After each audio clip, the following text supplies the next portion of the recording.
Hello friends, स्वागत है आप सभी का सम्यक शिक्षा में।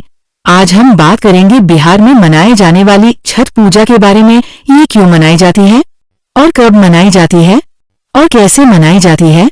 छठ पूजा का पर्व कार्तिक माह के शुक्ल पक्ष की षष्ठी तिथि को मनाया जाता है। छठ के इस महापर्व में छठी मैया और भगवान सूर्य देव की पूजा आराधना होती है।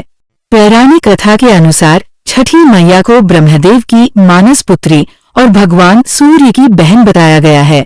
छठी मैया को संतान प्राप्ति की देवी कहा जाता है और सूर्य देव को शरीर के मालिक या देवता कहा गया है। पुराणों में ये मान्यता है कि जब ब्रह्मा जी सृष्टि की रचना कर रहे थे तब उन्होंने अपने आप को दो भाग में बांट दिया था, एक भाग को पुरुष और दूसरे भाग को प्रकृति के रूप में, जिसके बाद प्रकृति ने भी अपने आप को 6 भाग में बांट दिया था, जिसमें से एक मातृ देवी है। बता दें कि छठी मैया मातृ देवी की 6वीं अंश है, इसलिए इन्हें छठी मैया या प्रकृति की देवी के रूप में जाना जाता है। पौराणिक कथाओं के अनुसार सूर्य की पत्नी उषा को उनसे अलग होने का श्राप मिला था। छठ पूजा उनके पुनर्मिलन के उत्सव के रूप में मनाया जाता है।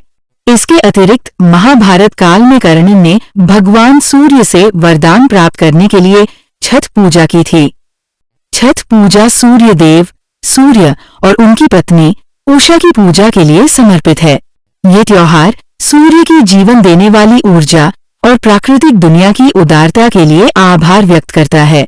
माना जाता है कि छठ पूजा मन, शरीर और आत्मा को शुद्ध करती है। भक्त अपने परिवार, बच्चों और प्रियजनों के लिए आशीर्वाद मांगते हैं। छठ पूजा 4 दिनों तक मनाई जाती है, जिसमें मुख्य त्योहार तीसरे दिन होता है। छठ पूजा के प्रथम दिन नहाए खाए का अनुष्ठान किया जाता है, जिसमें छठ करने वाली महिलाएं नहा धोकर भगवान की पूजा करती है, जिसके बाद बिना लहसुन और प्याज के खाने को पकाया जाता है। नहाए खाए वाले दिन चने की दाल से भोजन बनाया जाता है। छठ पूजा के दूसरे दिन खरना का अनुष्ठान किया जाता है, जिसमें व्रती महिलाएं निर्जला उपवास रखती है। शाम के समय गुड़ की खीर को पकाया जाता है और उसे रोटी पर रखकर भगवान को अर्पित करने के बाद सभी लोगों में प्रसाद के रूप में बांटा जाता है। छठ पूजा के तीसरे दिन संध्या अर्घ्य का अनुष्ठान किया जाता है, जिसमें व्रती महिलाएं सूर्यास्त के समय किसी भी जगह पानी के किनारे डूबते सूर्य को अर्घ्य देती है। छठ महापर्व के चौथे और अंतिम दिन को उषा अर्घ्य कहा जाता है। इस दिन व्रती महिलाएं उगते सूर्य को अर्घ्य देती है, जिसके बाद ही महिलाएं व्रत का पारण करती है।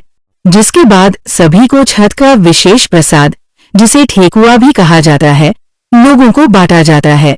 4 दिन चलने वाला ये त्योहार हर साल कार्तिक मास की शुक्ल पक्ष की षष्ठी तिथि को मनाया जाता है। इसकी शुरुआत दिवाली के 6 दिन बाद होती है।